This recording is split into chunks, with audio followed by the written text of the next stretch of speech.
بھائی مارتے کیوں؟ وہ کہتے یہ سازش کرے گا دوبارہ بننے کے لیے، یہ ایسا لطف ہے کہ یہ جاتا نہیں۔ وہ میرے بھائی اوپر جانا کمال نہیں ہوتا، اوپر جا کے اس لیول پر بیٹھ کر غریبوں مسکینوں یتیموں کے پر توجہ رکھنا، اپنے ماحول کو نہ بدلنا۔ یقین کریں دنیا میں ایسے بہت سارے وقت آتے ہیں کہ انسان بڑا اونچا اڑ سکتا ہے، بڑے بڑے اسے پھر منصب بدلتے ہیں، جگہ بدلتی ہیں، آفریں ہوتی ہیں، وہ جہاں مرضی جا سکتا ہے، لیکن اپنے آپ کو کھڑا رکھنا ایک مشکل مقام ہوتا ہے۔ اور بھائی پرانا سجن مل جائے تو لوگ، وہ کلاس فیلو جو کبھی پڑھا کرتا تھا تو لوگ کہتے ہیں ساڈے پنڈ وچ رہندا سی، وہ دوستی وہ گوارا کرنا پسند نہیں کرتے۔ قربان جاؤں مدینے کے چاند پہ۔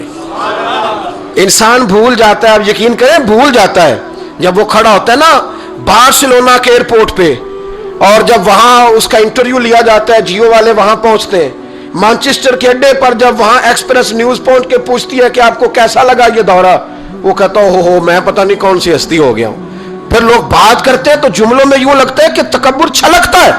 بڑا مشکل ہے اونچا اڑنے کے بعد غریبوں کو مسکینوں کو یاد رکھنا۔ اور حضور تو اس جگہ گئے تھے جہاں ایک تجلی دے کر حضرت موسیٰ علیہ السلام جیسے پیغمبر بے ہوش ہو گئے۔ حضور فرماتے ہیں جب میں گیا تو ادھر بھی نور تھا، ادھر بھی نور تھا، آگے بھی نور تھا، پیچھے بھی نور تھا۔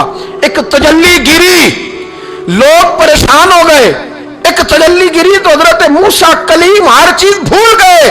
اور حضور فرماتے ہیں نور کے حالے تھے، آگے بھی پیچھے بھی دائیں بھی، اس نور کی تجلیوں میں بٹھا کر عرش کے مالک نے جب پوچھا کہ محبوب کوئی بات کر، حضور فرماتے ہیں مجھ سے نہیں بھولا گیا۔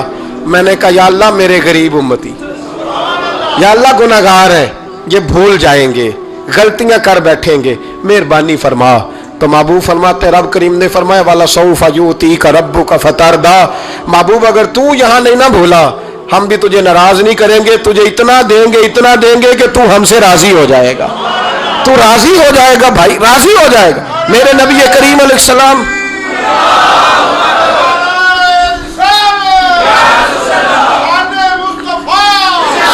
ماشاء اللہ ماشاء اللہ۔ دیکھیں جی بزرگ جب نعرہ لگاتے ہیں تو یوں لگتا ہے اللہ نے حضرت زلیخا کو جوانی عطا کر دی۔ یہ محبت ہے نا مصطفیٰ کریم کی، یہ جوش پیدا ہوتا ہے نا جی۔ یہ ہمارے آئی صاحب کی مسجد میں نا ایک درویش بابا جی تھے، نعرہ لگاتے تو اٹھ کے لگاتے، کھڑے ہو جاتے۔ تو میں نے ایک دن کہا چاچا جی ٹانگیں کامتی اب نہ اٹھا کرے، کہتے مینوں بہ کے مزہ ہی نہیں آتا۔ یہ حسن ہے، بڑی بڑی ٹھنڈی بات ہوئی یارو، یہ جب پیدا ہوتا ہے تو پھر اللہ بڑا ہی نوازتا ہے۔ ذرا غور کرے کیا عرض کر رہا ہوں، نبی کریم نے وہاں بات کی، امت کی بات کی۔ اور جب انسان دور سفر سے واپس آتا ہے نا تو غریب یتیم کہاں یاد رہتے ہیں، بچوں کا خیال ہوتا ہے، بچوں سے پیار ہوتا ہے۔ قربان جاؤں مدینے کے چاند تیری عظمت پہ۔ حضور نے فرمایا واپس تشریف لائے تو فرمایا بلال، پہلا جملہ بلال، حضور حکم ہو، فرمایا کیا عمل کرتے ہو؟ یا رسول اللہ کیا ہوا؟ فرمایا میں نے معراج کی رات جنت میں تمہارے قدموں کی آواز سنی ہے۔ یا رسول اللہ وہاں تو لوگ بھول جاتے ہیں، کہاں یاد رہتا؟ فرمایا میں نے سنا ہے، کیا کرتے ہو؟ عرض کی حضور کچھ بھی نہیں، میں کہاں اور جنت کہاں؟ حضور مجھے تو پتہ ہے نا میرا روپ بھی نہیں تے میرا رنگ بھی نہیں، میں یار منان دا ٹنگ بھی نہیں، مجھے تو پتہ ہے نا میں کیا ہوں، مجھے تو خبر ہے حضور میں نے اور عمل بلال اور جنت میں آواز۔ تو محبوب نے فرمایا میں نے سنیا، بتا۔ عرض کی یا رسول اللہ صلی اللہ علیہ وسلم آپ نے ایک دفعہ کہا تھا جب بھی وضو کرو 2 رکعتیں پڑھ لیا کرو، حضور میں نے کبھی نہیں چھوڑی۔ فرمایا بس پھر اسی وجہ سے یارو سمجھو اور غور کرو، میرے رسول میرے اصحاب فرماتے ایک جملہ استاد جی کا کمال کر دی، فرمانے لگے نبی کریم کا جانا بھی بڑا ہی کمال ہے، حضور کا معراج پہ جانا، بول کے بتائیے، بلغ العلا بے، بڑا ہی کمال ہے، بلغ العلا بے کمال، یہ بڑا ہی کمال ہے۔ فرماتے ہیں لیکن غلاموں یاد رکھنا حضور کا جانا بھی بڑا ہی کمال ہے، پر واپس امت کے پاس آ جانا اس سے بڑا کمال ہے، اس سے بڑا کمال ہے۔ یعنی اتنی تجلیات دیکھ کے بھی واپس آنا، اونچا سٹیٹس کر کے تو لوگ پلٹتے ہی نہیں، واپس آنا، وہاں وہ دو عالم کی رحمت تھے، جہاں چاہتے وہیں رہتے، یہ ان کی مہربانی ہے کہ یہ عالم پسند آیا، یا اللہ میں نے جانا ہے۔ حضور اگر دیکھیں نا حضرت ادریس علیہ السلام گئے تھے، دوستی ہو گئی جنت کے فرشتے سے، تو کہنے لگے تو اچھا دوست ہے، مجھے جنت ہی نہیں دکھائی، کہا چلے جناب دکھا دیتے ہیں. فرشتہ لے گیا, حضرت ادریس نے جنت دیکھی تو کہا واپس چلیے, کہنے لگے نہیں جانا. کہا وجہ, فرمایا رب فرماتا ہے جو جہاں آئے گا ہم فیہا خالدون, اسی میں رہے گا, تو یہیں رہنا ہے. تو کہا یا اللہ یہ تیرا بندہ تو آ کے کہتا ہے واپس ہی نہیں جانا. تو رب کریم نے فرمایا یہ آیا بھی میری توفیق سے تھا, اور اب جو کہہ رہا ہے وہ بھی میری توفیق, اسے رہنے دو. تو بھائی حضور نے تو جنت کا مالک دیکھا, جنت بنانے والا رب دیکھا, لیکن پھر بھی فرمایا کہ میں نے واپس, اس لیے کہ میں نہ گیا تو میرے بلال کا کیا بنے گا, میں نہ گیا تو ابو بکر رات کو کیسے سوئے گا, میں لوٹ کے نہ گیا تو عمر کے دن کیسے گزریں گے, فاطمہ وقت کیسے گزارے گی, کیسے حسن اور حسین رہیں گے. میں لوٹ کر واپس نہ گیا تو قیامت تک جو امتی گنبد خضرا پہ دکھ سنانے آئیں گے ان کا کیا بنے گا, انہیں تسلی کون دے گا, کون گنبد کو دیکھ کے اپنی آنکھیں ٹھنڈی کرے گا اور یہ مزہ لیں, دل ٹھنڈا کریں کہ ہم نے حضور علیہ السلام کی تعریف سننی ساری رات. کوئی نہ کسی محفل میں جا سکے تو وہ ٹیپ ریکارڈر پہ سن لے, جہاں اسے موقع ملے وہ سنے اور کوشش کرے رات اللہ اللہ کر کے گزرے, اور سویرے روزہ رکھنے کی کوشش کرے رجب شعبان میں. اور یہ کوئی مخصوص نہیں کہ 27ویں کا رکھنا ہے, جب دل کرے رکھیں, ممکن ہو سکے تو روزے رکھیں, اور یہ بھی ممکن ہو سکے میرے بھائی تو درود پاک زیادہ پڑھیں. اللہ تعالیٰ توفیق عطا فرمائے.